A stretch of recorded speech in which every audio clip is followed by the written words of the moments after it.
Hello and welcome back to your course on assessing your own leadership capability and performance. My name is Lindsay Heeks and I will be your tutor for the duration of this particular course.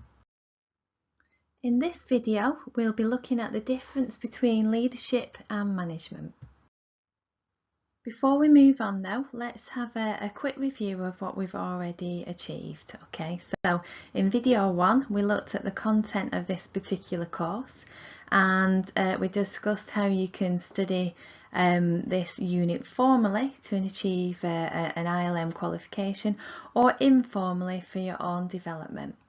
However, in this session, which is video 2, we will focus in specific detail on the difference between leadership and management, and this is all with a view of helping you to achieve learning outcome number 1, which was all about understanding leadership styles within an organisation. So what are our objectives for this particular session?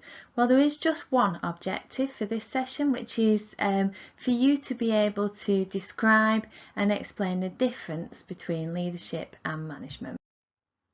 So before we get stuck into this particular unit, what I'd like you to do is have a little think yourself. Okay, so those of you that are studying on the accredited route, could you please turn to page 6 within your workbook and complete the activity there.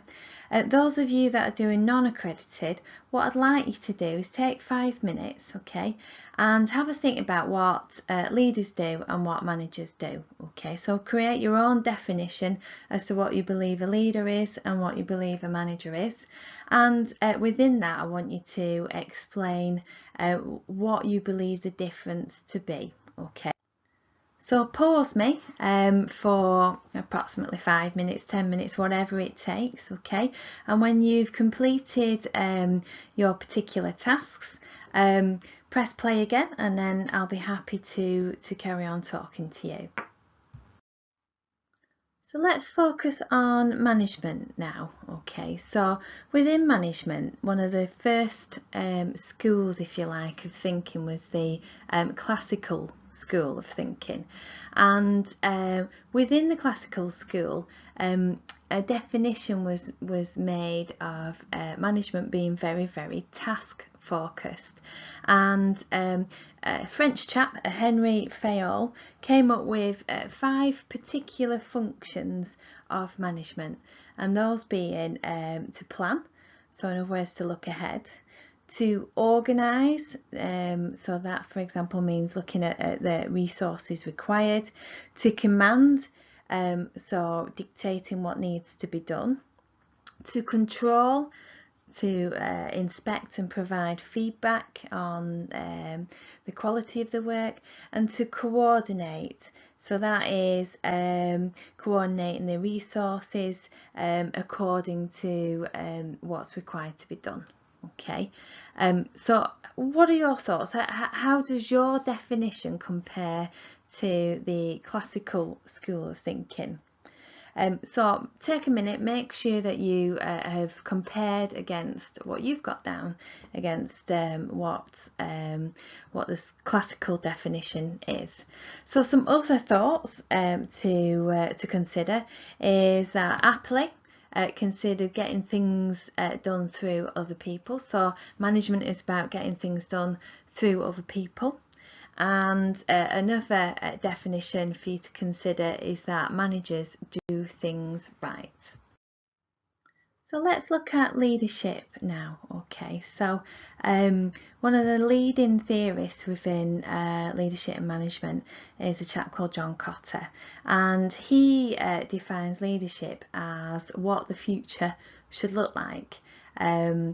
That leadership aligns people with that vision and inspires them to make it happen despite the obstacles. So in other words, leaders set direction, they communicate that direction, they build commitment from their teams to that direction, they motivate and they inspire their people, their workforce for that direction, and they instill the values of the organisation by tapping into people's needs and emotions. So if you look at leadership compared to management, leadership seems 10 times more inspirational, whereas management is incredibly task focused and task orientated. Okay, so one last thing to think about when we're looking at the difference between leadership and management is that leaders do the right thing. So managers do things right, but leaders do the right thing. So again, have a little look at what your own definition was on leadership, and consider whether there's any difference between what we've talked about in relation to leadership to what you've written down, and make any amendments that you see fit. So back over to you now. I'd like you to have a little think about what we've just talked about. Are these differences between leadership and management so black and white? Those of you that are doing the accredited route, can you please turn to page 7 within your workbook and complete the activity there? And those of you that are doing a non-accredited route, take 5 minutes to look at the leaders and managers around you. Ask yourself whether they totally fit into the categories that we've already established, and is there any crossover. So remember what we've said, that managers control, they organise, they coordinate, and they seem to be very task orientated, whereas leaders inspire, they motivate, they innovate, they set the vision, if you like. So is there a crossover? Is it as black and white as our leading theorists would like us to think? Take 5 minutes, pause me, and when you've completed this activity, by all means press play again and we'll carry on talking about this. So now you'll have completed the activity on whether there's a crossover, if you like, between what leadership and management is all about. And you should have done some analysis on the key leaders and managers around you, or people that you've known, to see whether they actually fit into the categories of leadership and management. But here's a little bit more for you to have a think about. So true leadership, is it about people doing things for you even if they don't want to? So is it about you essentially forcing people to do the things that they don't want to do but they still do it? Or is it actually about getting someone to want to do what you want them to do? So that was as defined by President Eisenhower. So one's about using authority, if you like, and the other is about inspiration. So when you've looked at the leaders and managers about you and considered whether there's a crossover between management and leadership, did you consider authority levels, or did you also consider the inspirational factors? So here's a thinking point for you. I'd like you to consider for a couple of minutes what makes a leader a good leader.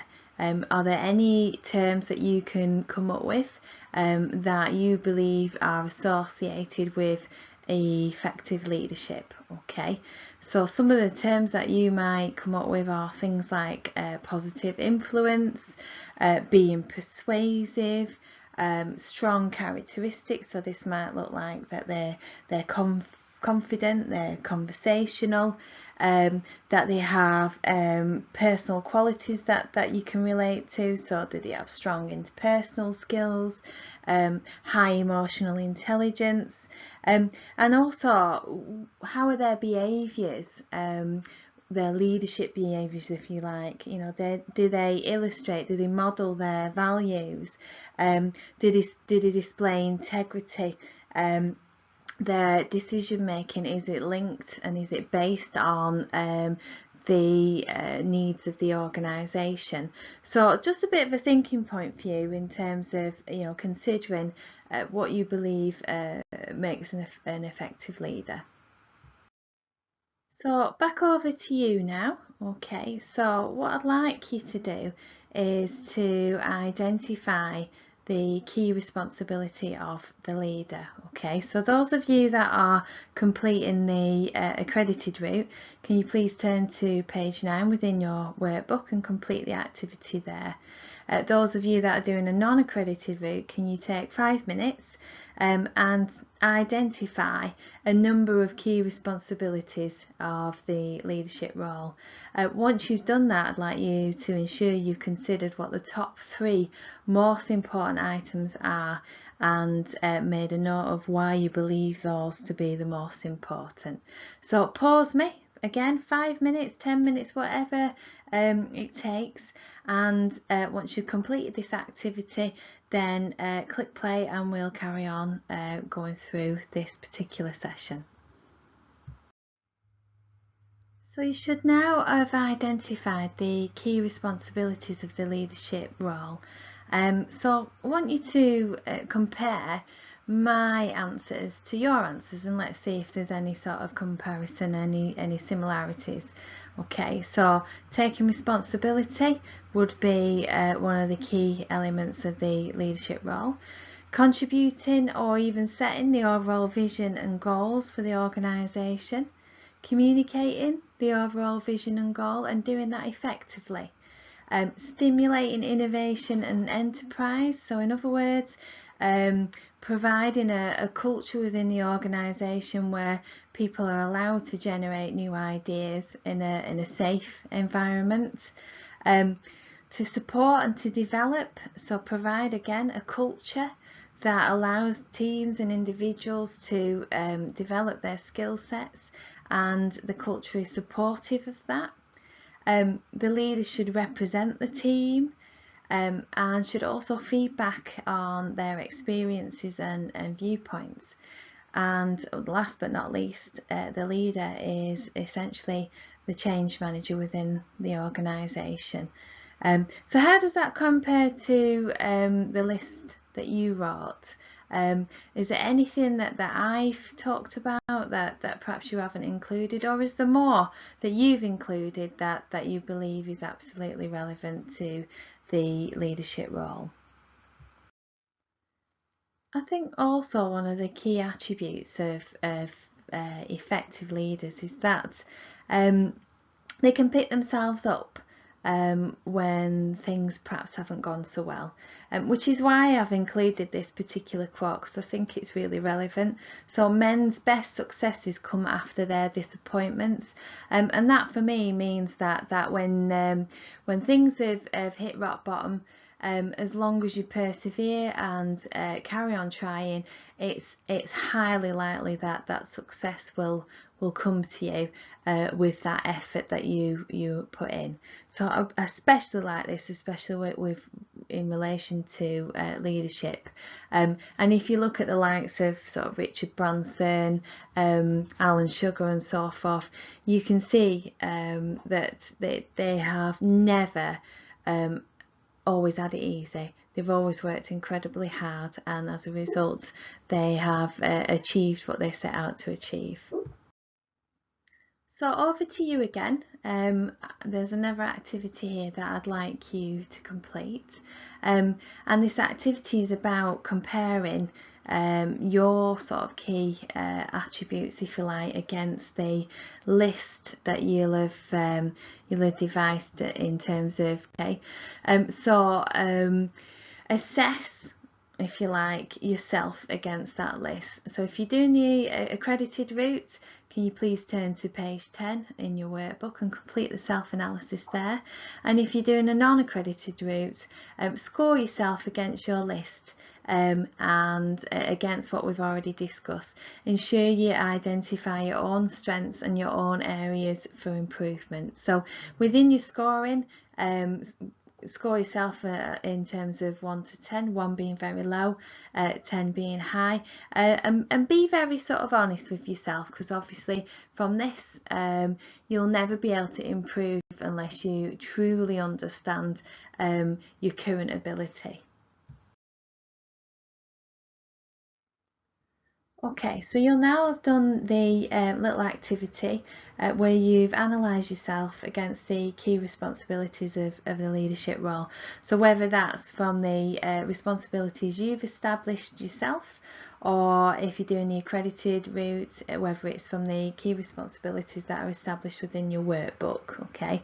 But from that you should be able to see your key areas for development. All of us will have areas for development. We can't be brilliant at everything, so please be honest with yourself, and this should help you to focus on specific development needs for yourself. Okay, so to summarise, leadership and management, there's a need for both within any organisational environment. Leadership is about inspiring people to want to follow you as a leader, whereas management is about getting things done. And often management is all about the authority, so they have the authority to get you to do things, whereas leaders will inspire you to want to follow them, so it's nothing to do with their authority levels. Okay, and as I've detailed at the bottom of this particular slide, a leader can be both a leader and a manager. Okay, so if we move on, okay, so there's some additional reading that I'd like you to complete. Okay, so there's an article on Amazon, and there are a couple of questions at the bottom of that particular article that I'd like you to complete, because I think it will actually help summarise what we've talked about in terms of the difference between leadership and management. Okay, and that article is available for those studying on the non-accredited and the accredited route. You'll see that on your platform that you have access to. Okay. I've also included some extra additional reading. So if you see on the slide here, there's a website link to an article that links to management and leadership, and I've also included a QR code that you can scan via your phone, which will take you straight through to that particular article on your device. Okay. So from completing this particular video, you should now be able to describe and explain the difference between leadership and management. Our next session, which is video 3, will focus on the different theories of leadership. And remember, this is all to do with learning outcome number 1. I look forward to seeing you in the next session, and until then, I shall leave you to it.